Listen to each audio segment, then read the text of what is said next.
Talk about singing your heart out. Thank you. Good morning, everyone. Good morning. Young Moses, while shepherding his sheep, comes upon a bush that is burning, but it is not being consumed. As he steps closer to examine it, the voice of God says, "Do not come near. Take the shoes off your feet, for the place on which you stand is holy ground." It's from Exodus 3:5. Let's read the affirmation of the month together with awareness of the creative power of our word. I joyfully take the deep dive beyond the surface mind, deeper into self-love, making connection with the divine love that I am. I know it is all God, and my life is a living miracle. Thank you.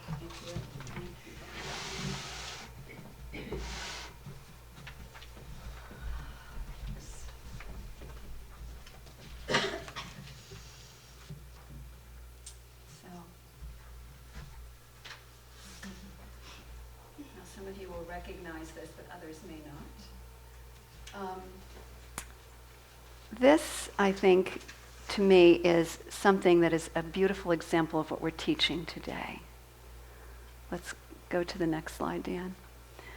This is an incident that happened just outside Flagstaff, Arizona, on U.S. Highway 100. Anybody drive along there before? Yeah. You can see where this driver broke through the guardrail, and we'll show it to you again. On the right-hand side of the culvert, traveling at 75 miles per hour. It flipped end over end, bounced off and across the culvert outlet, and landed right side up on the left side of the culvert, facing the opposite direction from which the driver was traveling. The 22-year-old driver and his 18-year-old passenger were unhurt, except for minor cuts and bruises. So here it is again. You can see the breakthrough point, and they're talking about bouncing end over end and landing here facing the opposite direction. So it broke through, bounced over, faced the opposite direction. Now, I just want to have you take another view of this. Can everybody see up here? And the immediate drop-off. And so when you witness things like this, do you see that we truly are living miracles? We're living miracles. And miracles, I propose, and many others have proposed, are natural occurrences when we live in this state of awareness of who we are, the divine individualized. We begin to not only be a miracle, but to see miracles happening all around us.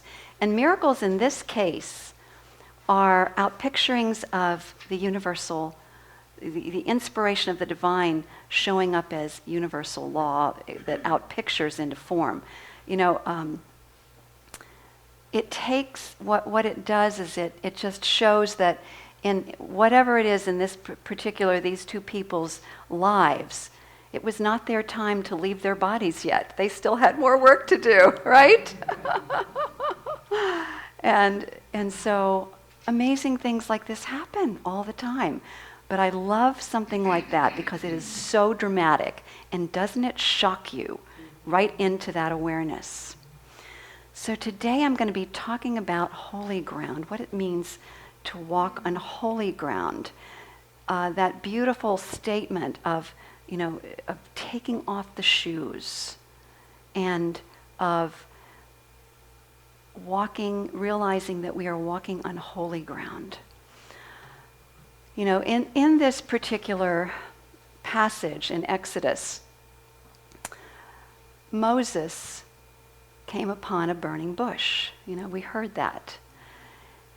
Now, what I have learned from my metaphysical studies with the Aramaic Bible Institute, when the translations direct from the Aramaic Bible, and also with with the context of the Semitic cultures and how they teach spiritual truth is that there are 7 keys to really comprehending and understanding what is behind these biblical verses.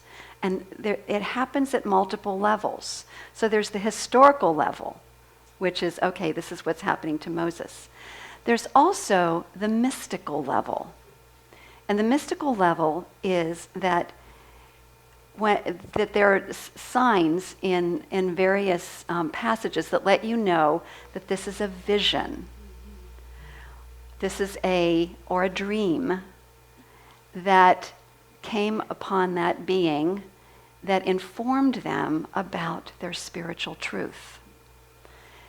And so rather than taking everything literally, with which the Western mind tends to do, we want to look at what is the message for us and our journey inward to more fully express this magnificent divinity, this living miracle of a life that we are. So burning bush, all of this has a symbol. Burning bush. What does that mean to me? I spent a lot of time in contemplation on this whole thing. The burning bush is the flame of the Holy Spirit that lives within my being and lives within the being of each and every one of you. The flame of the Holy Spirit. It burns but does not consume. The bush, remember, it burned, but it didn't consume the bush. That's our truth. It burns, but it doesn't consume us. Instead, it communes with us. There's a message from this inner indwelling presence. I also like to think of this inner presence of myself as sanctuary. As I go within, I go to the inner sanctuary. And there I am walking on holy ground, the holy ground of my being. The holy ground. Do you see how all of this, these are tangible things in our external world that we can call upon to help us deepen into our own divinity and the awareness of who we are in truth, so that then when we come out of that state of meditation, we bring with us this more expanded consciousness, this expanded awareness. So I love that about taking these biblical teachings and looking for the message that it has for us, because that's the purpose. Otherwise, it's just history. It's just some information. But how does it touch you? So what happened then with Moses when he was communing with this burning bush is that he became in sacred connection with his own divine I am presence, the great I am that is the source of all life and existence, the presence of all-inclusive love itself. And then this was a turning point for Moses. He then received the sacred call of divine purpose to be a great leader, to be a leader who would lead the Israelites out of captivity, out of bondage. Again, I look at this message and I say, what does this mean for me? In what way is the great leader within me leading me out of the bondage of my own mind? Yes. Right? So the great leader within, that holy flame, is then leading us out of the bondage of our own minds.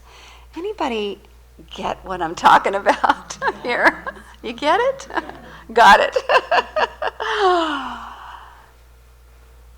So, we're talking about spiritual liberation from these beautiful passages when they're looked at in a deeper way. So then we realize from this place that it is all God. There's no place where God begins and ends. This is all, this thing that we are experiencing with our five senses is all the outpicturing or the clothing of the divine presence itself. And we are part of that beautiful creation. But we are not only the creation, we are also one with the Creator. We're also one with the cause. See, that's just as God is multidimensional, we are multidimensional. Spirit, soul, body.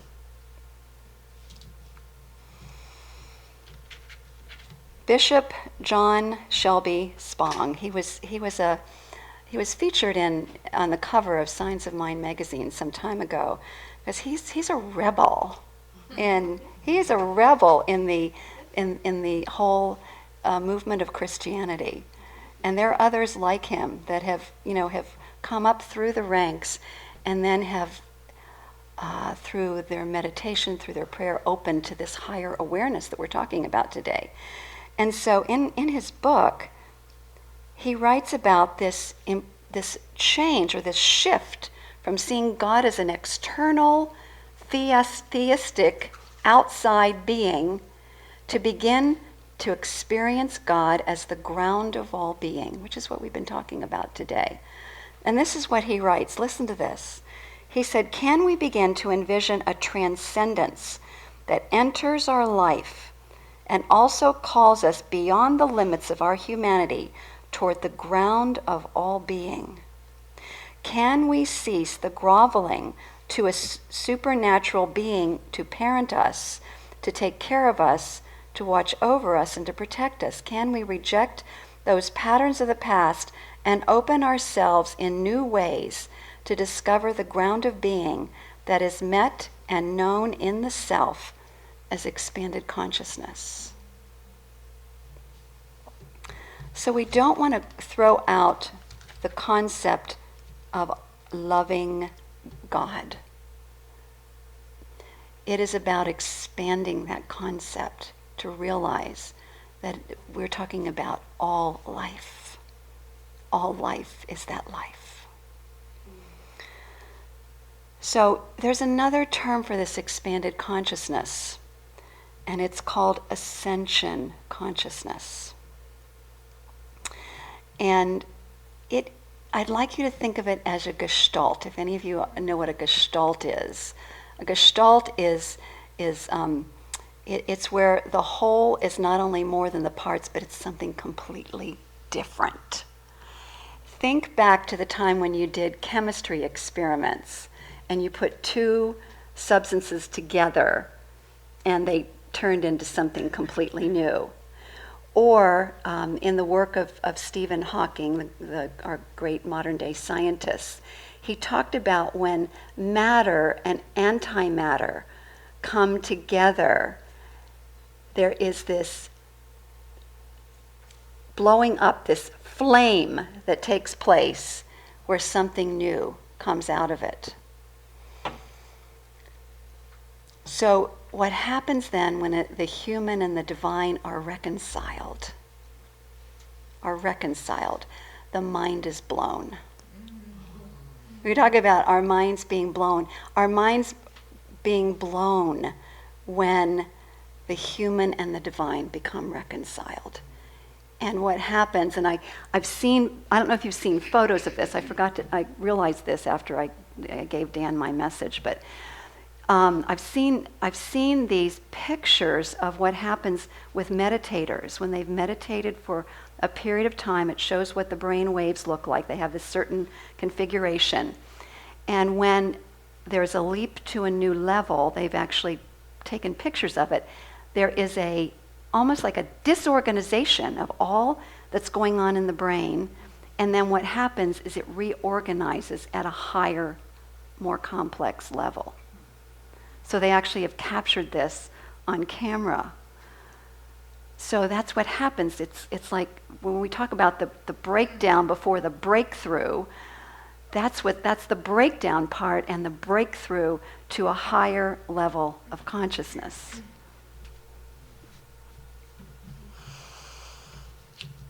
So this ascension consciousness then, Walter Starkey writes this. I've been reading his delicious book recently. Behind the veil is a completely different reality. a reality we cannot imagine until we've experienced it. So the question is then, how do we invite those experiences in? How do we invite them in? And we teach here various spiritual practices to invite these breakthrough experiences and moments. Meditation, spiritual mind treatment, which is affirmative prayer that affirms who we are in truth, and visioning. There's an additional thing that I wanted to add to this that I think is so incredibly important that I'm going to be inviting you to do today, and that is to make a decision. Use the power of decision. And when we do that, we impress. Remember, Ernest Holmes talks about every thought impresses the subconscious or the universal creative medium, and then the law or that medium, the subconscious, goes to work and brings it into manifestation. So when we use the power of decision to make a choice, then what happens is that subconscious, that law within us, begins to facilitate the unfoldment of our being. So here's what I pose to you, is to repeat this after me. I'll read it first. I have decided to be the consciousness of oneness.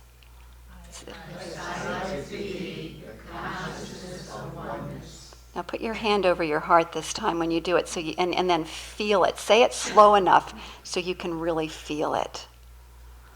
I have decided to be the consciousness of oneness. Now when we make a decision like this, it's important also to be on high alert,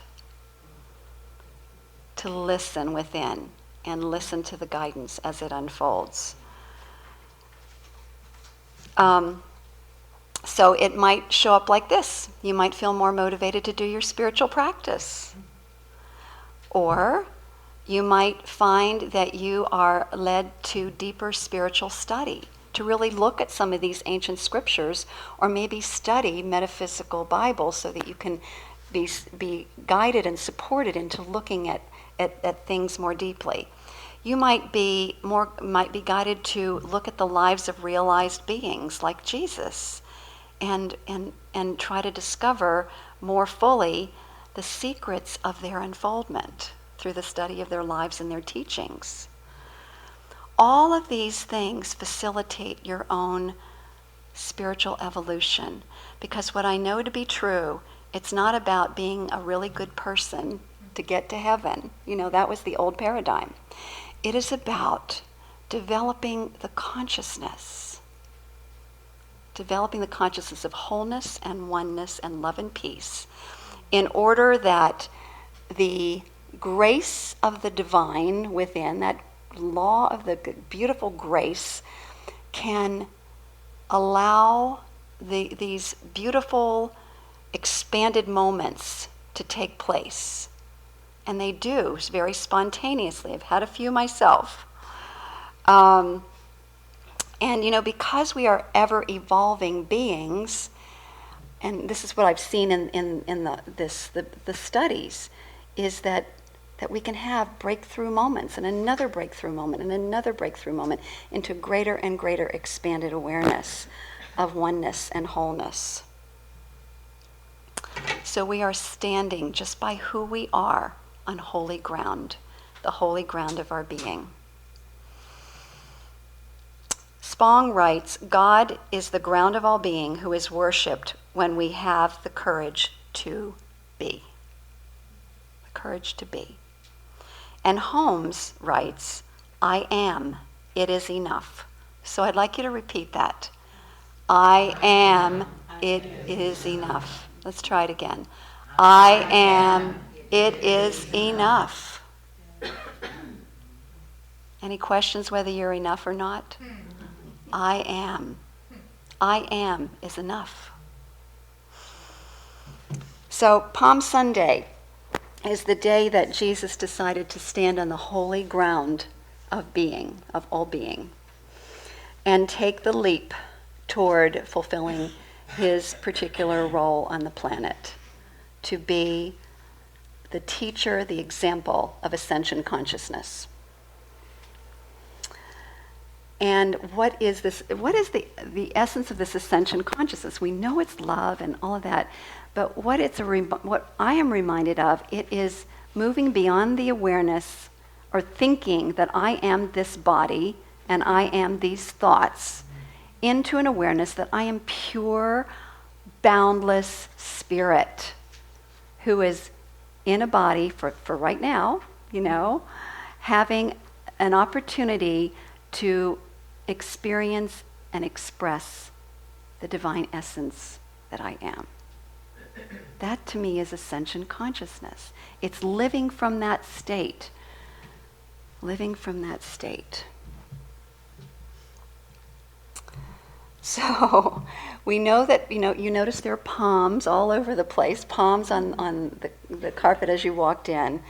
And so palms symbolically represent victory, the victory of the spirit. So they are just perfect. When we think of Jesus riding in, it was symbolic. He was being honored, respected, and declared victorious. And so again, when we turn this toward ourselves, this is a claim for victory of the spirit, the spiritual truth, the spirit essence within us over the idea that we are simply matter, material beings. I think of Madonna in her I'm living in a material world.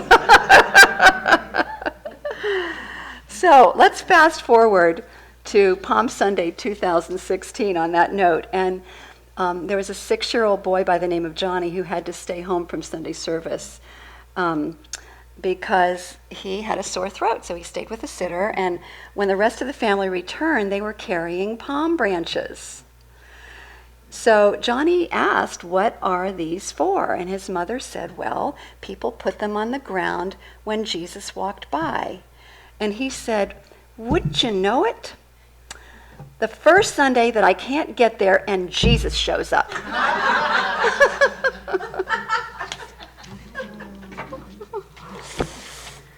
So, on that note, I would like us to prepare for the rose ceremony.